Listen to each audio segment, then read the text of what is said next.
Hey guys, this is Jaster with KOR Live. Just, doing our usual thing here before we get into tonight's episode. We got ourselves the part 2 Dogman finale. Okay, we're going to be getting into probably one of the more local accounts of cryptid behavior for me personally in this part of the United States. So it's a really cool topic for me to get into. I really enjoyed it.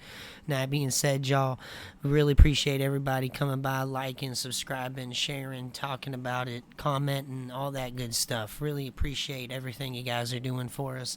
And if you like the show, tell your friends. Get it out there for everybody. That way we can make sure we're doing what we're doing and we're growing this whole thing together, guys. Thank y'all for joining the gang. Now let's get back into tonight's episode.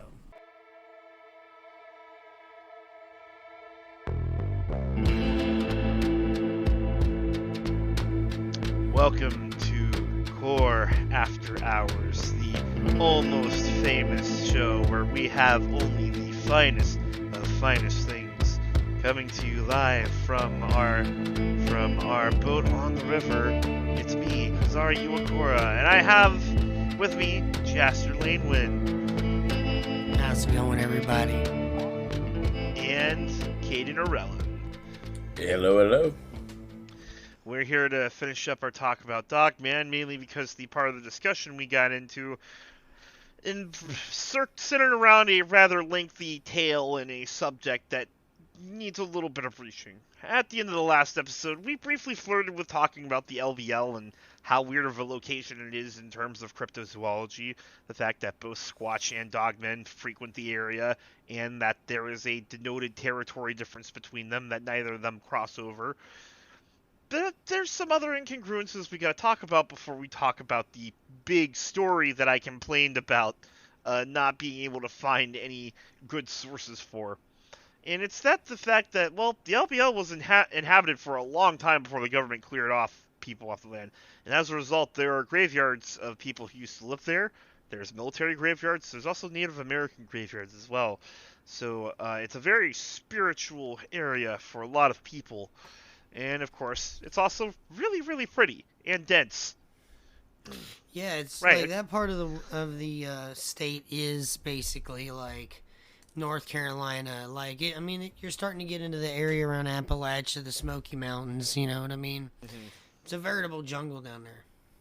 Jaster, you're going to have to, go on a camping trip with me into the LBL eventually. South part, please.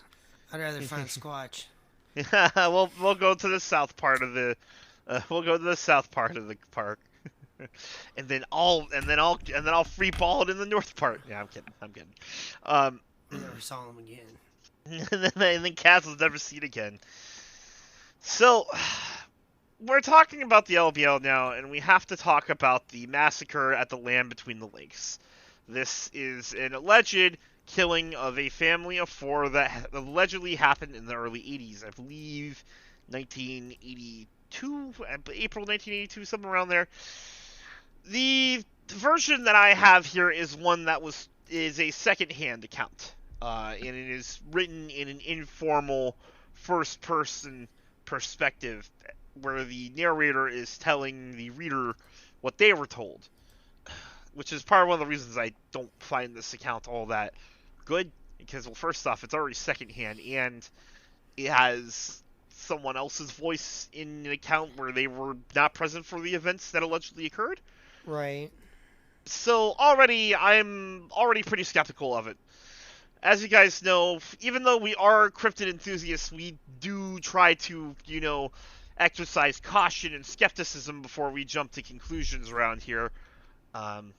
I remember specifically we spent a lot of time making fun of the story about that prospector who ended up getting kidnapped by that Bigfoot family, and he wanted to mac with the female Bigfoot. You guys remember that one? Right. Probably one of my favorite moments on the podcast, honestly. I'm not gonna lie. Albert Osman. Yeah, Albert Osman. What you're about. Albert Osman, we know what you are. There was a Wild Dixie Cryptid episode that was like that, but for a female. Oh boy. And she was looking upon a male Squatch. And she was like, I kind of want to take a ride. Said, and I quote, the ultimate specimen of masculinity. Oh my god. And at that point, Cam, the narrator's like, yeah, I got a problem getting called that. You know what I mean? You just got to deal with it, you know? Yeah, fucking no, love I can Cam. relate. Every time I'm in public, I gotta fight the woman off with a stick. Yes, what So, happens? alright, we're gonna It's start long reading hair. from this. This account has been published on the website phantomsandmonsters.com. It it's pretty easy to find if you look up like LBL Massacre. There is a lot of preamble text talking about the history of the land and the narrator establishing how they heard the story, stuff like that. We're skipping over all of that just to get into the account itself because the account itself is already lengthy as is without these 7 or 8 paragraphs of preamble. Right. Alright, so 2 officers had gotten a call to help with an investigation at one of the many rural campgrounds down in LBL. The tourist season was about to start in a few weeks, so as usual, there were some early arrivals that had come to claim prime camping spots for the areas were overrun with tents, campers, and travel trailers. The sun was setting low in the sky when they arrived at the scene.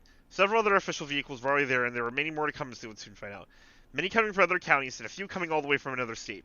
Several of these to come were coroners from different counties. One coroner vehicle was already present as well as an ambulance, which would prove useless as there was no one to save. The victims were all dead. A young married couple that had come down to take it easy for a few days were the first to discover the ghastly scene. Neither one of them wanted to stay behind while the other went for help, so they both nervously traveled to the nearest town, Grand Rivers, and called the authorities. They did not return to LBL. They merely gave the arriving officer directions to the area of discovery and rented a local hotel room. With the sun going down, it got dark pretty fast, so there was a flurry of floodlights from the crews being pointed in all directions, along with the excited movements of $50 flashlights being held by nervous, restless hands, searching the trees, the grounds, the leaves, the shadows. I'm skipping over some of the other stuff, like, after they wrote the victims were all dead, he said, quite dead, completely, totally, and thoroughly deceased, and I'm like, that doesn't fucking add anything to shut up. Right. You're not Lemony Snicket, be quiet.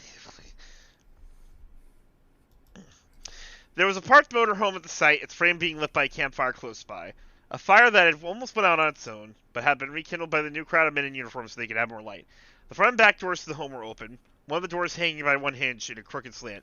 Through the windows they could see zigzag movements of luminosity as the beams from the flashlight searched the interior. Bloody handprints slid down the thin metal walls close to the front door, and more bloody hand paintings could be seen along the link towards the back door. Their images danced eerily in the firelight. Adam and Bill did not even want to imagine that was the name of the officers, what was inside the motorhome, but then again, they would soon find out. It was inside, but what was outside, though, changed their lives forever. There are already crime scene tape placed in numerous scattered parts of the area, and little white flags on metal stakes stuck in the ground marking evidence. Ripped clothing, bodies and body parts, separated limbs, a pile of bowels, pieces of loose flesh clinging to muscle tissue. What used to be 3 bodies that just hours before had been a happy family on a happy vacation and create happy memories for years to come.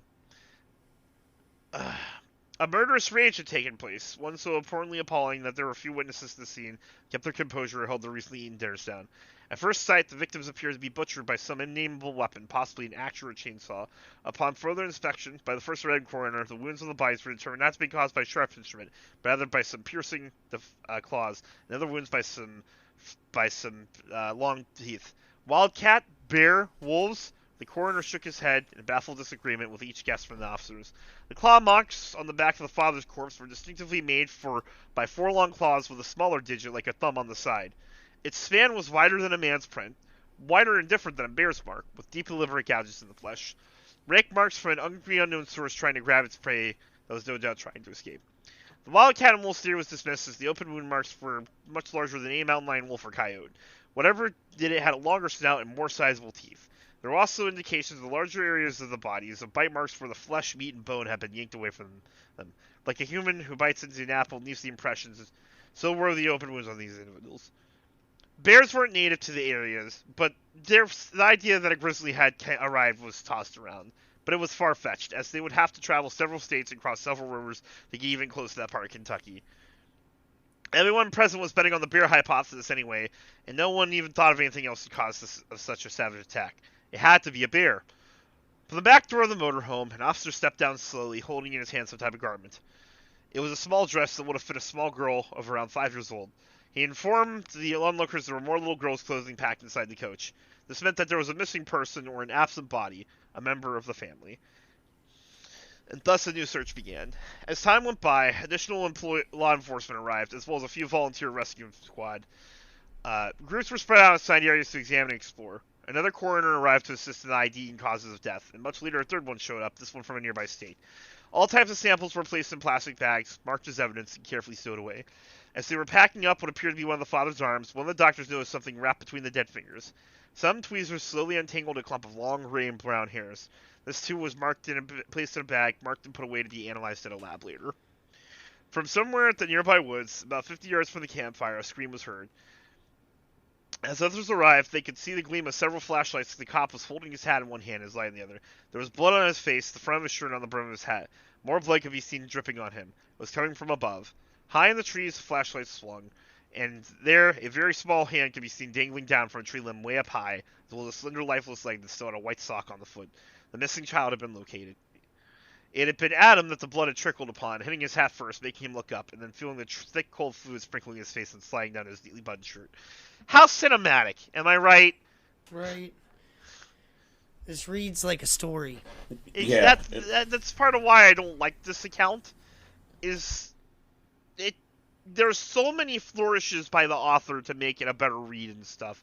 I'm doing my best to make it as straight to the point as possible. There's a lot of stupid details he appends on to make it more sensational, and I don't like it. The little girl had apparently been carried up the tree and leisurely eaten upon, while carefully laid across a large branch.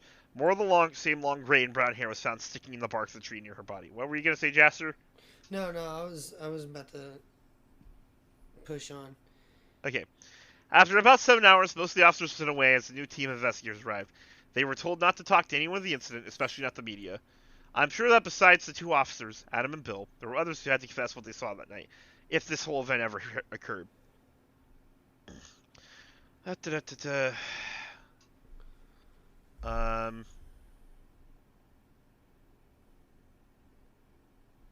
Later on, I met Adam and Bill again, and they informed me they got word about some of the lab tests that were taken that dreadful night. The tests on saliva taken from the bite marks and from the hair found on the man's fingers in the tree bark came from an unknown species origin. The closest animal that could be compared to was that of a Canis lupus, a wolf. So at the very least, you got a really big wolf problem. Mm-hmm. Now, Yep. there are apparently people in the area that do swear by this story. However, I do know about small town culture and shit like that. Like, people are gonna hold on to stuff. It don't matter. It don't matter if it's been debunked. If it's not, they will hold on to it. It's the only thing we got. You know what I mean? Mm-hmm. We're known for 4 things in my hometown, and one of them's meth, so we're gonna hold on to everything else we got. You know? So, I think, I'm not trying to disparage the community that lives there or anything, but I think a lot of the folklore of an area helps add to the mystery of people coming by, especially if it's a tourist attraction. Mm-hmm. Now, I do know of But all see- the things in there. Where was the Park Service people? Mm-hmm. Park services were never mentioned once. Ever. You would think they would be first on scene. Yeah. You'd think, but I think it's also a little outrageous that like people from like multiple states showed up. Surely like from No, other counties, but Not like in that area. That if it's the same national park between 2 states. actually yeah, because it is on the border of Tennessee and Kentucky. So I feel like that can happen if they're yeah, actually now that you mention that, yeah. Now, wow. Now, what you said before about this story is that there has been people that have released it and then withdrew it and everything in between over the years. But it has continued to be a thing. Now, like, there's a Maysville, Kentucky incident as well that we're pretty sure is a fake, mostly due to the location of the hospital that this had taken place in. Now, like, there could have been a lot of development going on in the last 10 years when we looked at the area, but It's really hard to tell. It's hard. You would think, like, in the amount of time somebody would have heard something for how big that encounter was. And I get kind of the same vibes here. Like, you would think there would be more of something happening. There, like, footprints, tracks, audio recordings. You know what I mean? Like, Bigfoot gets all of those things. I have heard audio recordings of alleged dogman howls. In fact, I can go dig them out. I have heard. You've showed me some. They're pretty crazy, actually. Like, yeah. I would say, like, I mean, I've heard a wolf like once or twice in my life, but like, it was pretty intriguing. I think that's the best way to describe it. Mm-hmm. Now, I will say, though, that area probably can support an animal that large. Oh, yeah. Undoubtedly. With how thick the woods are, you know, I mean, I know that there are people that do hunt on that land, but, like, from all the interviews I've heard of people who do go hunt on that land, it's extremely hard terrain to traverse just because of how thick it is. Yes. Which means that, if you're a game animal, like, say, I don't know, a deer, this is the perfect place to hide, raise your young, you know, just generally live the good life. You've got plenty of access to water and food sources around here because everything's growing so abundantly. And, well, if there's a high population of prey animals in an area, then a predator would be more than happy to be there. Right. And now, this is, like, probably the most sensational story, I think, of a dogman. Mm-hmm.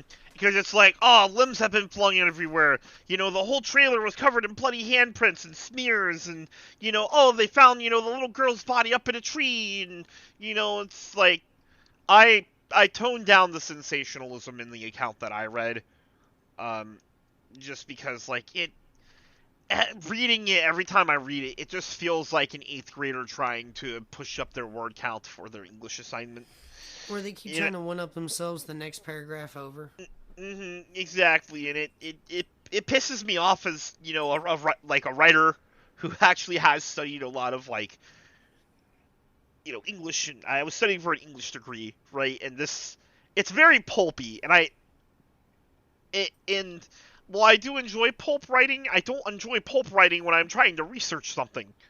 Right, and this, like I said, it comes across much more as, like, a story where, like, somebody could just read this in a YouTube format for like 45 minutes and it become like a sensational kind of story, you know what I mean? Mm-hmm. Now, like, because it reads like it, you know, like, when I listen to Bigfoot accounts, you can kind of tell whenever people are more concise and up to it, but they still have the proper details or amount of detail or attention to it, or like you can understand where their train of thought was going in that situation. Mm-hmm.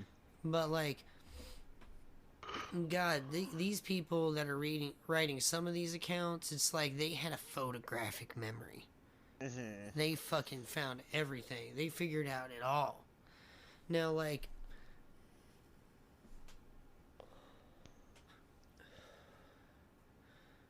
do I think that those things could be out there? Maybe. Like I said, it's one of those things where, like, the origin of it is what makes it hard for me. It's like, where in the hell do these things come from? Where'd they get started? Yeah. Because, like, I don't think there's a species of dog that is starting to evolve into two-legged, like walking. You know what I mean? Like, if anything, the most efficient dogs out there are dingoes and hyenas. And hyenas are kind of cat dogs. So, like, is it a government experiment gone wrong? Or are they just testing it out there in the woods, you know? Like, I'm trying to think of, like, some way that, like, even, like, the crazy ways that, like, this thing could be possibly made in the first place and then unleashed on the wilderness. You know what I mean? Mm-hmm. Some arcane spiritual voodoo going on or something like that. I've heard of some paranormal stuff going on with Dogman, but those are already kind of crazy stories. See, and going back to the reasons why I don't believe this story is authentic, is because every time I look up murders that happen in Land Between the Lakes, there's only one case that comes up, and it was a murder case in 1980 called it's been and it was two younger girls who got killed, and it's been unsolved. Uh-huh.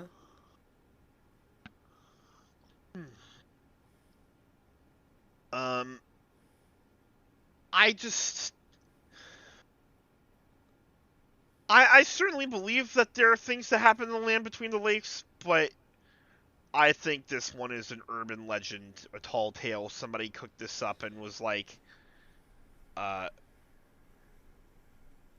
if something that big happened, there will be evidence of, a mobilization of the kind that's described in the story of, like, 2 or 3 waves of law enforcement officers, 3 different coroners, multiple agencies cooperating on one crime scene. That's sensational. That's big. Even if they gave a cover-up story, you could still point at something and be like, oh, here it is. But there's nothing. There's nothing. No. It's like, man, they really did do a really good job of covering it up because it was out in the middle of nowhere or something. If it was real, and it got covered up, well then shit, they did a great job of it. But personally, I'm just inclined to think it's a load of bullshit. Yeah. And here's why. Here's why. You mentioned small town culture, Jaster, and how people hold on to things. The people who used to live in the area resent the beast of the Land Between the Lakes. They don't like the idea of it. Mm-hmm. It's like Bigfoot is a little bit more romanticized out in the middle of nowhere culture. You know what I mean? Depends on, I guess, the individual creatures that are out there. If it's a shithead, people don't like it. But, like, if they just kind of chill out and do their own damn thing most of the time, you'll notice that the communities that are out there that deal with them that aren't that bad, they don't have a bad stigma related around these things. Now, let me tell you, like, up in Michigan and up in Wisconsin, like, nobody likes these things. Everybody that I've heard that have encountered these things that I feel like they've at least seen something, they now are a permanent supporter of the Second Amendment at all times. Yeah. Mm-hmm. Yeah, they're not about that shit no more. No. Mm-hmm. Now that tells me something. That tells me that whatever it was that they had seen, it put them so much on edge that they no longer feel comfortable protecting themselves in a day-to-day, moment-to-moment basis. And that's not good. That is a core shake-up of their psychology. So I want to bring up some quotes from an article I found. This is from the Hoptown Chronicle. This is an article from April of last year. Last year being 2023 at the time of this recording. A little bit of future proofing there. David Nickel is a resident of the LBL area that lived there before the removal. Because remember, like, this is only one generation ago that this happened. There are still plenty of people who used to live in that area that are alive right now. Right. His family cemetery is in the LBL. And it's a monument to his family's history and their way of life. And he says that among people who lived in the area before they were moved out by the TVA, the story of a beast living within LBL is a piece of folklore that's, he said, is not warmly regarded by natives of Between the Rivers. When somebody makes up something like that for fun, or, I don't know, profit, and tries to say it was part of Between the Rivers folklore, that's just further polluting the truth of what was here. Dang. We have no evidence, records, documentation of any validated sightings of the beast. Some of our staff have worked on, U.S. Forest Service Public Affairs Specialist Carlin Lewis said officials have never seen credible evidence of the beast's existence. We have no evidence, records, documentation of any validated sightings of the beast. Some of our staff have worked in LBL for many years. A lot of them know every nook and cranny. They've never seen anything that will point back to a beast existing. And this goes back to, wouldn't there be a record of this crime? This a horrible massacre of a family of 4 on a campsite in the LBL. That would be in the records of the park. Yeah, it really would be. Right. Like, even as an unsolved case that you couldn't, FOIA request? Yeah, FOA, yeah. FIOA, yeah.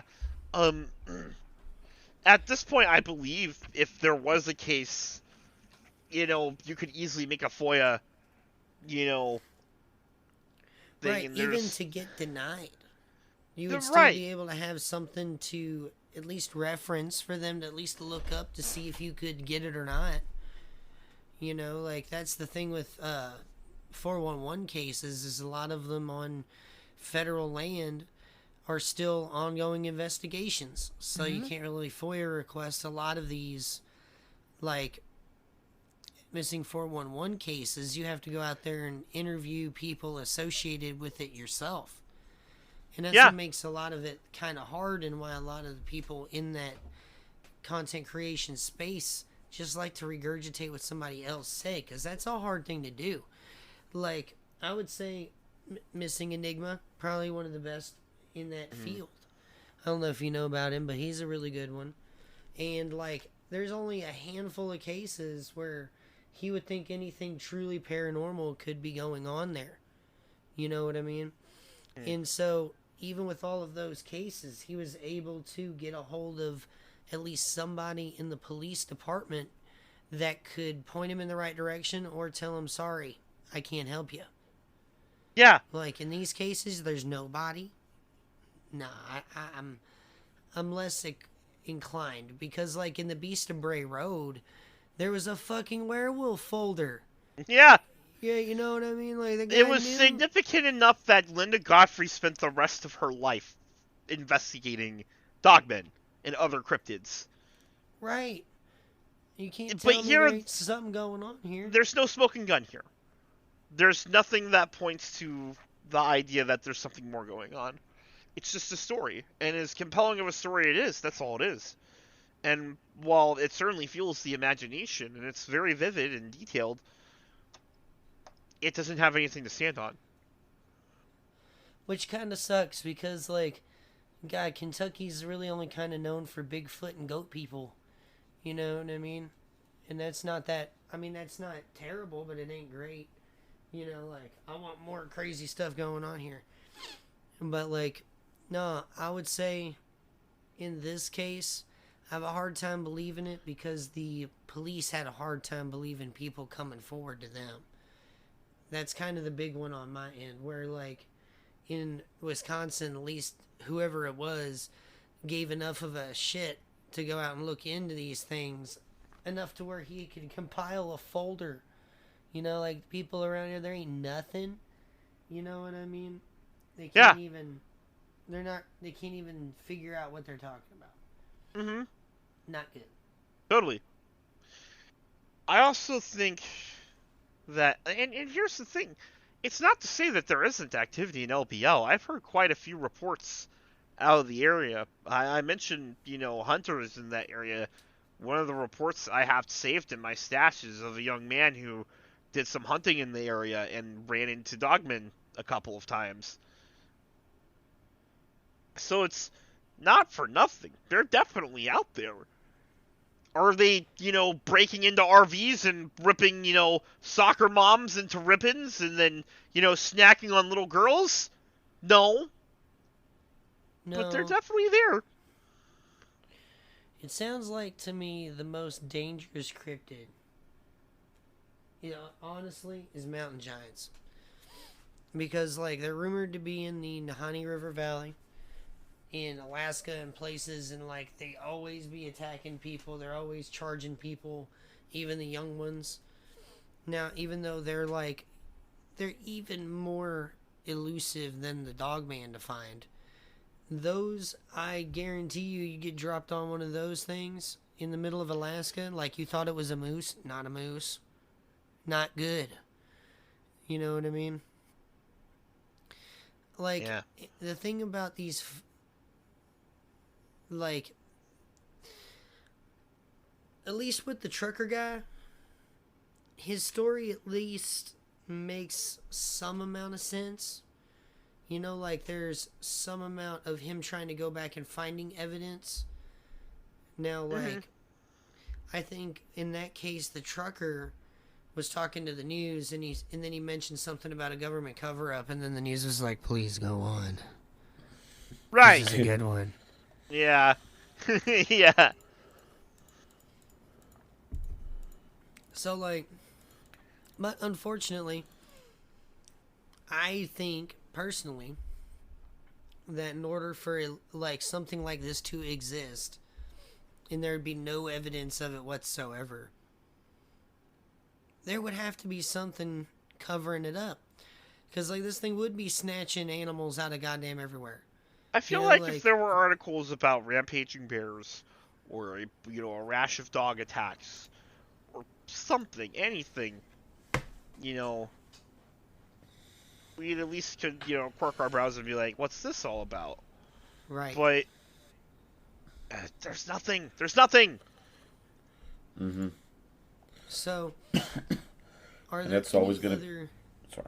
Like, the only other times I see this specific tale reference is when people are having discussions on whether or not it's real. It makes me want to pull my hair out. It's so strange because, Ape Canyon has the book that the youngest fella there wrote later on. Now, granted, he also had his weird spirit guide stuff in there, and right. a bunch of other hoodoo nonsense that I'm not really on board with. But we have a written account of somebody who was there to reference.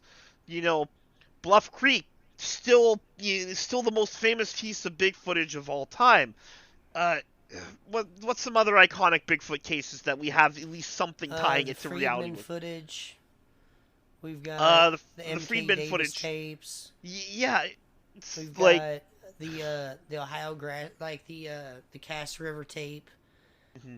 We've got Sierra Ohio Sounds. Owl, Like Sierra we Sounds. have accounts of how they have this footage where these sounds, and we also have the evidence itself. And there's no police reports, there's no newspaper articles, there's no closed down campsites, there's nothing. And even though there's a guy who goes there and says, oh well, this is where it happened, you can pick any old fucking campsite in there and be like, this is where it happened. Right. Especially whenever, like, you're telling me a fucking slaughterhouse like that, you wouldn't be able to find any evidence of anything anywhere. Newspapers would have lost their shit if there was a murder that violent. They would have been like, they would have been like, campground massacre, family of 4 slaughtered like animals, limbs tossed around, your little girl found in a tree. The press would have ate that up. The little girl being in the tree would be a situation where, like, I'm sorry, but if you were the police trying to cover that up for the press and I get a hold of it, you'd be burning part of that forest down. It'd be the easier option. Burn it. Just to get rid of all the evidence. Rather than try and clean all that crap up. Because it just sounded like a freaking something out of Jaws. Or something out of freaking Saw. You know what I mean? Yeah. One of them gore shows. And not only that, but, like, there would be, like, BuzzFeed Unsolved and Missing 411s and lore lodges and whatever else about this. People would still be talking about it to this day. No, it's only really came up on the fringes of the conversation.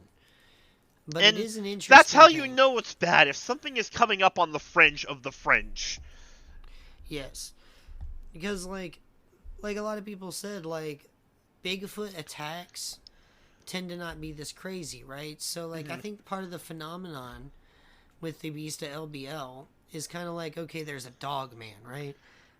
Oh, what makes it different than the Bigfoot, right? Because we got those guys down there, too. Well, this one, it's more dangerous. You know what I mean?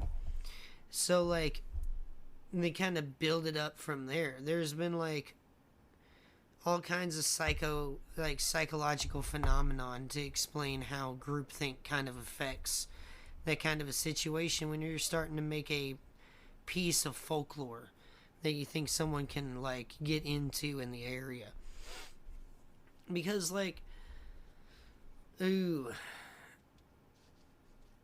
definitely have heard more video and more audio recordings of things that have happened about Bigfoot in the area than I had of Dogman. And like, I'm sorry I keep on comparing this to Bigfoot, but I think even Kaiden can agree there's more evidence going on in this camp for the big man than there is about LBL.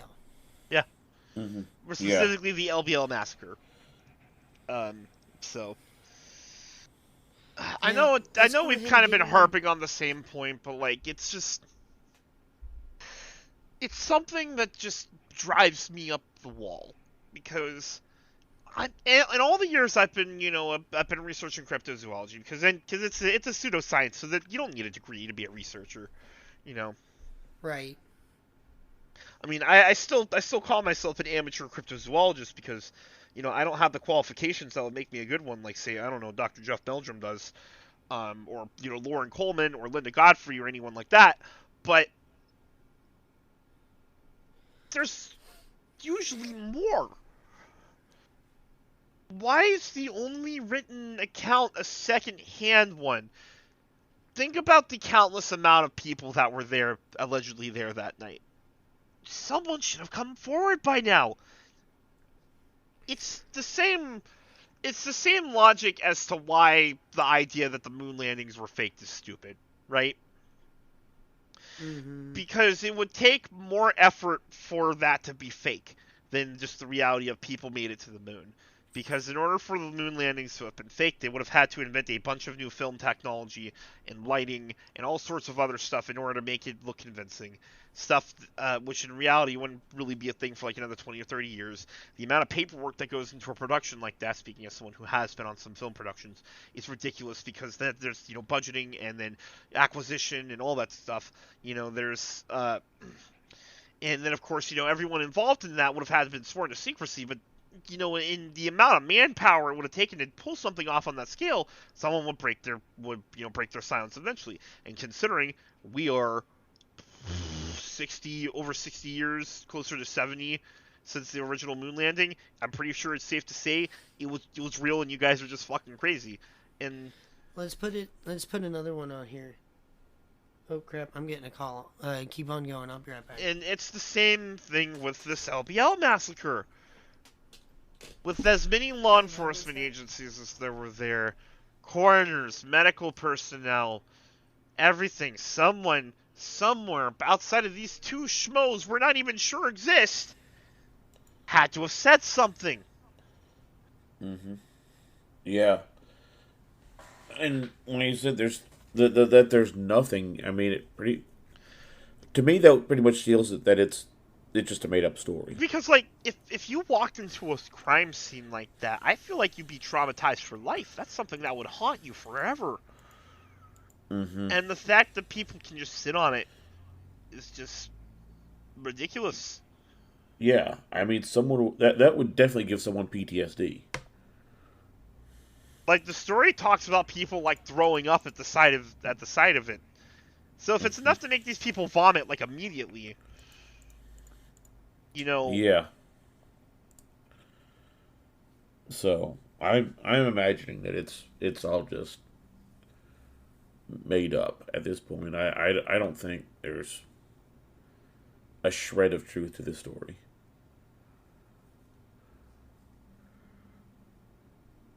As sad as I am to say it. I mean, but But yeah, I mean, can you imagine if it was actually real? Dude, agree that there's something out there that's capable of doing some shit like that. This particular case would be my Roman Empire if it was real. I would be obsessed with this. I would be researching it constantly. I would be chasing leads all the time. I would not be working. I would not be seeking a new job.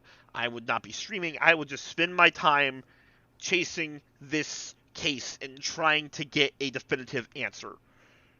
But it's not real. it's a fantasy. It's Yeah. prose. It's something somebody made up. Yep.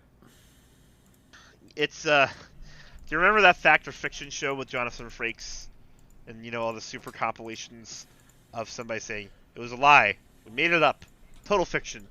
So something Yeah. All right, like that. sorry about that. Just like editor Devin, I know you don't do a lot of stuff for us when we ask you to, but if you could just get some Jonathan Frakes in here, just saying we made it up, it's a lie, total fiction, etc. Drop that in there. I'd love it. Thank you. So let's try to round this thing out to like what to you, Kaz, is the most convincing evidence of the Dogman. What was the one thing to you? Sell us on it. For me, more than anything else, the thing that has sold me on Dogman and makes me really believe is the fear that I hear in people when they recount their encounters. Most of the eyewitness accounts I've heard have been on podcasts and radio shows, and every single time I hear people's voices quiver, I hear them breaking, I hear them on the verge of tears. I've heard some shows where they had to stop because they broke down crying because of how they were reliving the experience and how intense it was. Fear isn't something you can fake convincingly. There's a lot of emotions that you can fake. Fear is not one of them. And when I hear these people talk about their trauma and the way these events haunt them years, decades after the fact, it sticks with me. And it makes me wonder, what is this creature like if it is enough to leave that much of an impact on somebody? I definitely think it has that alien component to it. Where, like, at least Bigfoot kind of looks like a dude. Dogman don't. And, like, it's so unconventionally out of our taxonomy in the back of our head. Like, all that kind of stuff you hear in fairy tales, right? And then, like, all of a sudden, here it is. It's not just the fear. It's the questions that hang over me. Why are these things so ill-tempered? Like, sure, okay, territorial animals are one thing, but I can't think of anything else in nature that goes out of its way to torment people just because it got remotely close to where it lives. There's like a bear getting aggressive because you're near her cubs, right? Mm-hmm.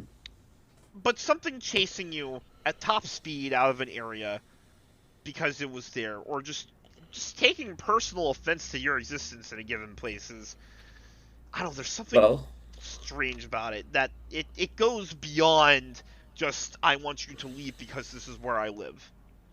Why do they want to get into houses? Why are they... What are they? What is it? It bugs me. It haunts me, and... Well, to be honest, it really just could be wolves. Like hungry wolves. Wolves are bigger than people think. Listen. Like I'm willing. Big ass wolf. I'm willing to accept that there's at least always a portion of these that can be misidentification. It's the same thing with Bigfoot. Mm-hmm. But that can only go so far. After a certain point, it goes, there's something more at work here. This isn't just people seeing bears everywhere, or peoples in suits, or whatever, the, the throwaway explanation to dismiss all of this is. And that's what keeps me up. That's what keeps me searching. That's why I keep asking the questions. There's just so many things that are incongruent with how an animal would work that make me keep pursuing the truth about these things, and that's what's got me into them. Yeah, for me though, it's like with some of the stuff, it does sound like, stalking people that like are in its territory, chasing them away and all that stuff. It does sound like it could actually be a hungry wolf that sees like a potential prey and goes after it. And there are stories of wolves that have pursued people for long periods of time, stalking and hunting them and all that stuff because they just wanted a bite to eat. And the other thing about it I'm sorry to cut you off. I won't. No problem. For a long time, but there is a distinct difference between Dogman and Bigfoot here, where like the Dogman can be on all fours and it can be on bipedal locomotion. where from my understanding, 90% of Bigfoot encounters, they're bipedal. They have the ability to shuffle around and sneak by and everything on all fours, but they prefer bipedal locomotion, and it's hard to discern which one a dogman prefers. Man, that's something I'm gonna have to write down and talk about next time. Is Yeah. the weird disconnect between them being on all fours and because And- there's some oddities that go on with that in and of itself. Oh, good grief. So, I'm wondering. Sorry. No, go ahead. I was just saying, I'm just wondering too. It's like some of the stuff where people see it bipedal and all that stuff. If it's not that like they see it, if it's like jumping or lunging towards the like at them, and their fear causes them to mistake it for being on its walking upright or something like that, because they just see it jumping. Right. At the same point too, the features and all that stuff. If like you say it's like when you're calling like a dream, it gets fuzzy after time. Well, the same thing happens with real life too. I mean, there are people that have that were eyewitnesses to crimes that when they get on the stand, they say something that didn't happen. Like, and there'd be video evidence showing that no, that's not how they remembered it. So it could just be people misremembering, or like I said, there's a creature there that obviously wants a piece of them. They're afraid. They may just like in their mind just be playing tricks on them. They start misremembering something where it's like, in a completely mundane encounter with, or not really mundane, but an encounter with a wolf could become something more and more demonic as their fear sets in.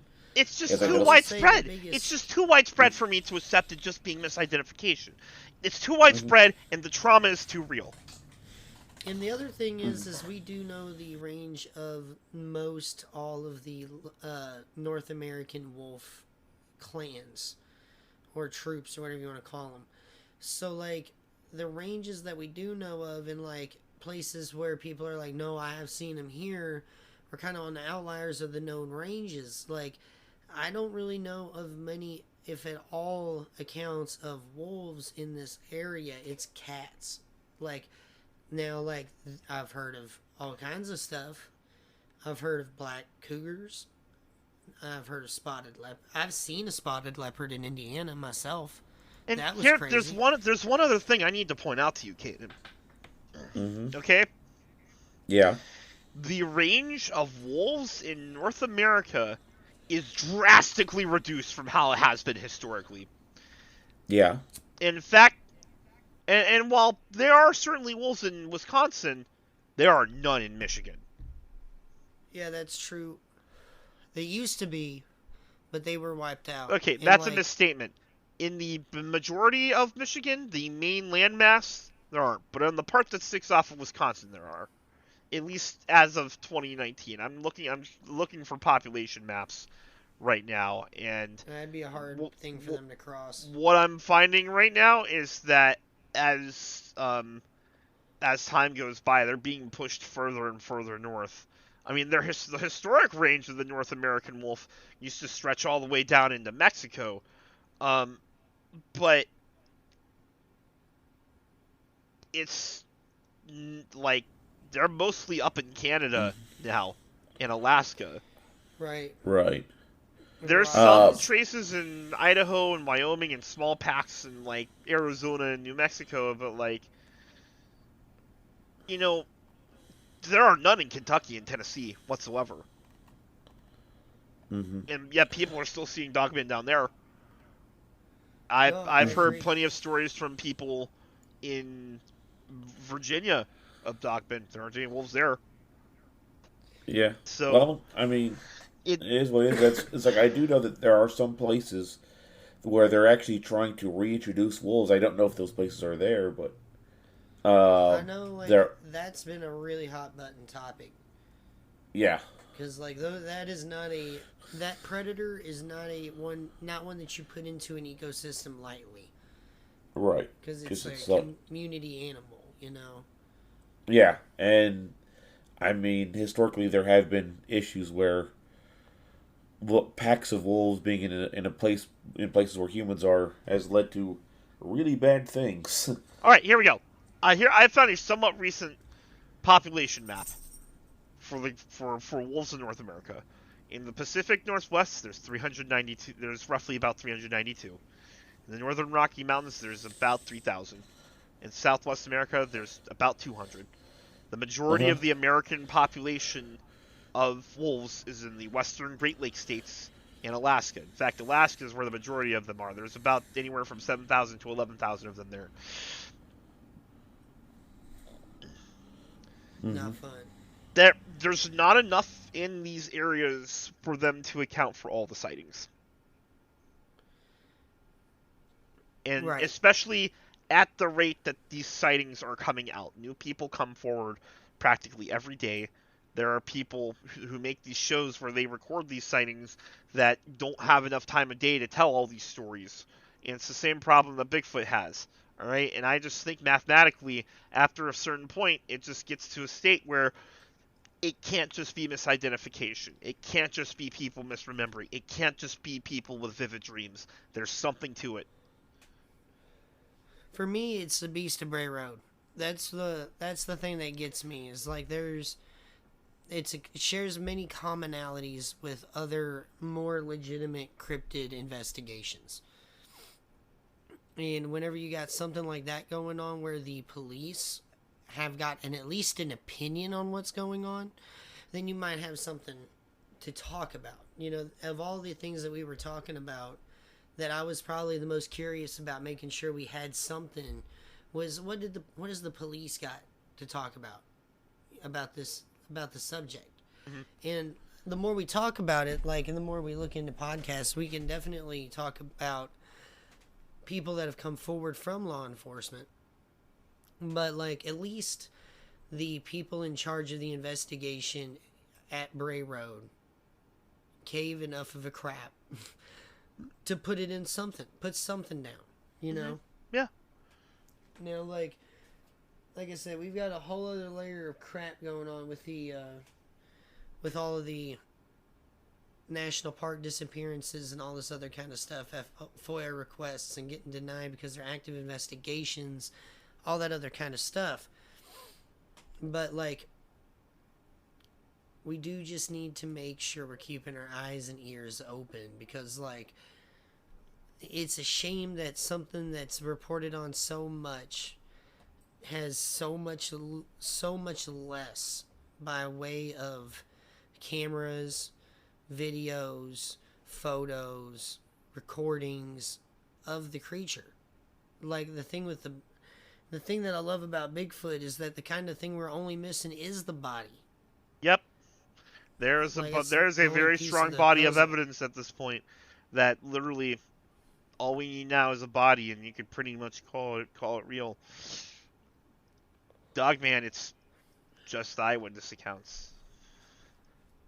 And I will tell you, there are people out there who claim they have photos, but they're the type of people who take photos of forest and bush, and then they point out shadows and see, look, there's one here, here, and here, and oh, look, there's a giant, and those, cuckoo. So. Well, I've seen a couple of videos where apparently game cams have caught things stalking people walking in, but that could be a lot of things at that distance. Because one of the phenomenon with Bigfoot that I like to talk about is that at a certain distance in the woods, a camera has a hard time focusing on anything. There's so many things and so many different details that it wants to pick up that it has a hard time auto-focusing on anything. Especially if you just got a game cam set up to kind of just take photos of a thicket. You know what I mean? Mm-hmm. Yeah. So, and then you try and get into anything I got a cell phone. Well, your cell phone's got the same limitations with focus at 100 yards. You know what I mean? You might be zooming in on that bush, but it's still going to try and take it 10 seconds to figure out what it wants to focus in that bush. And then that's 10 seconds of you shaking, and you can't focus because you're too busy shaking at what you're looking at. Outside of being some sort of National Geographic hard ass, ex-military dude with a camera, it's hard to get a still photo of something in this category. Now, even with that being said, the stuff we've got on Bigfoot can be stabilized. Some of the more well-known Dogman photos, like them peering through the windows at you and shit like that. Like poor Kaz over here. I'm like, where is it? In the window. And he's like he's like sharing his screen instead of his like window browser, so he can use his mouse to outline the part where he's seeing it. It takes me a minute to see what they're seeing. And then like, because goddamn, if there was a video evidence of these things doing a pass through the woods, kind of like that one Bigfoot photo or that one Bigfoot video of that kayaker, where like off to the side on the shoreline there's a Bigfoot like walking in between the trees, and you can see him for like a couple of seconds here and there. If there was something like that of a dog man, I bet that shit would be all over the news. That'd be the new fucking Patterson Gimlin film.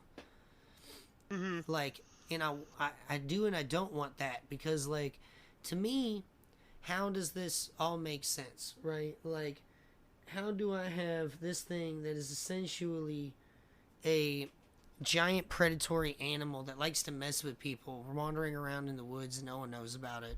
And when a lot of people deal with this thing, it has government interactions following. The thing that makes like any logical amount of sense to my crazy ass brain, and this is going to sound like a conspiracy theory, but it reminds me of the thoughts we had on the Chupacabra cast. The Chupacabra is the one that I genuinely believe is an escaped, like, government or private, like, experiment.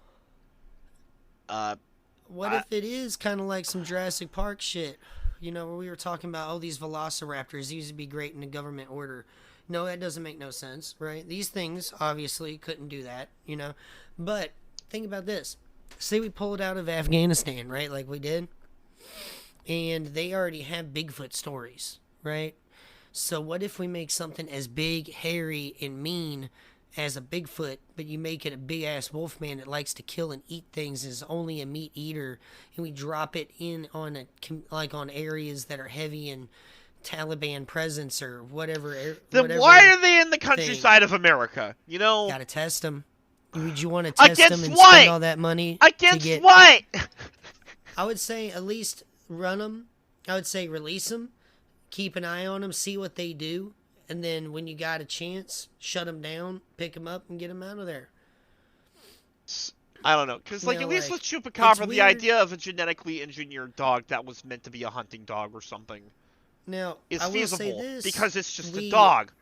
We trained for Vietnam in the bayous of Louisiana.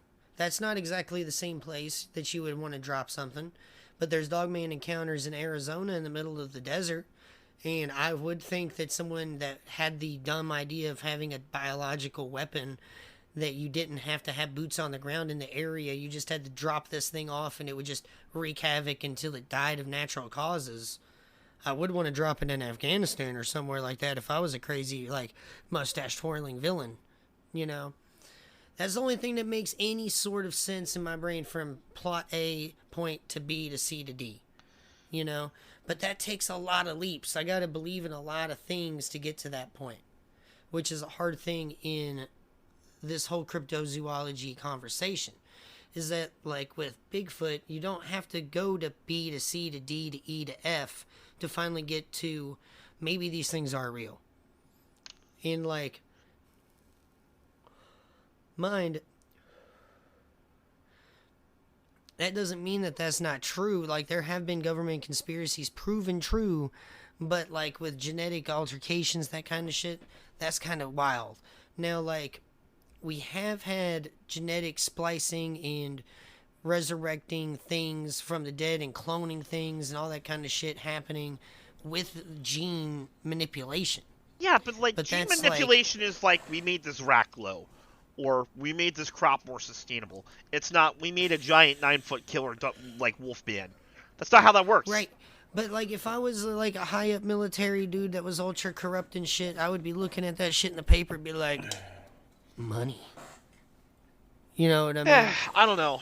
I can't get behind that, just because of just how ridiculous it is. It's the only way. Here's the thing. Listen, when I came to you with my theory about Chupacabra being an escaped genetic experiment, that was because I sat down and thought about it and realized at most it was probably just a crazed dog.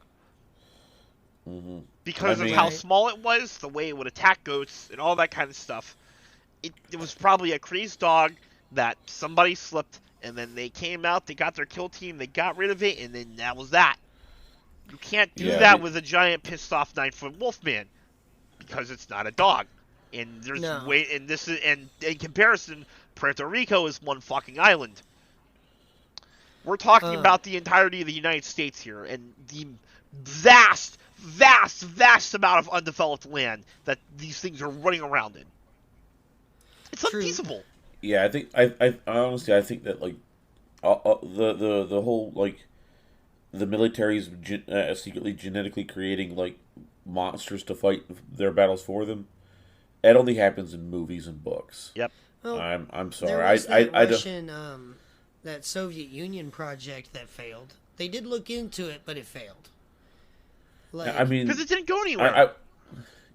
no, I but they wouldn't did it a put. completely different way. That was a whole other thing. I mean, I wouldn't put past people to want to try because we did go through a phase where we were just thinking about all this fantastical stuff like flying cars and bullshit. But it's like after a while, it's like you got to think it's like something like that is just completely unfeasible. I mean, if you're going to do something like like that, you're better off with like just genetically modifying a virus. True. Now, like, here's the thing with my thoughts on the chupacabra. Okay. All right. One little tangent, but this is a fun story. Have you heard of the Aswang? That cryptid that's out in Malaysia? Jaster, we're over the hour mark at this point. Quick. Yeah, Like I we- said, it's real quick. Okay, I'm gonna make it real I am short. familiar with it. Isn't it like a giant bat or something like that? Yes. Now, what we found out was that the CIA was faking attacks of the Aswang in areas controlled by rebel forces that we were trying to drive out of the area in order to perform psychological warfare on them. Oh, it wouldn't be the Okay. first time they tried something like that. I remember Now- in Vietnam there was this experiment they did by recording voices that were supposed to be ghosts of like Vietnamese ancestors to try and spook them, and that didn't work either. Right? Now, here's where this all makes sense to me with the chupacabra, is that the Aswang allegedly would bite you on the neck and drain you of all your blood and leave you hanging upside down like a vampire, right? So there would have these bite marks that were like 1 or 2 puncture wounds and everything be drained out of blood. What happened with the chupacabra? 1 or 2 puncture marks, everything's drained out of blood. In the same time period where we were doing shit in Malaysia against that rebel group and we were having issues with Puerto Rico maybe going communist because Cuba was right there. So But like what it would like? Why would they do something like that in Puerto Rico? I mean, you take it- out a it's- lot of their livestock, they're forcibly more dependent upon you and they're less dependent upon communism, like But why- trading in the area. but why do it in the style of a cryptid that's in a country halfway across the planet?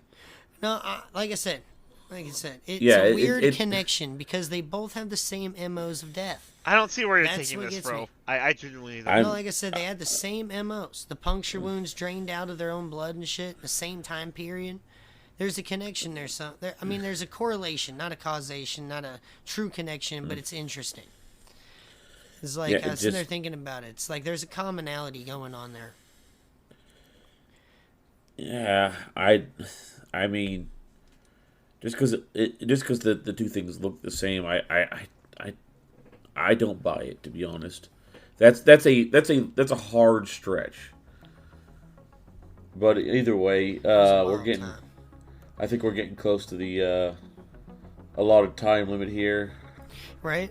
On that Unfortunately. case, I think we're going to plan on doing some Hell Divers a little bit after this. So, Maybe we can revisit this in a later episode. yeah, we got to retake the creek, guys. We're back in. All right. So, with that, everybody, we're going to go ahead and close up this special 2-parter episode on the Dogman. Thank you guys for listening to it. We're going to try to get this up on YouTube as soon as possible. Like I said, we're going to be doing a new strategy with our uploads to get you guys the latest KOR content as fast as possible. So, we appreciate everybody for coming in and listening to us. Our social links will be in the descriptions of either the YouTube videos or Spotify. We'll figure it on out. All we got to do is make sure that you guys appreciate what you're listening to.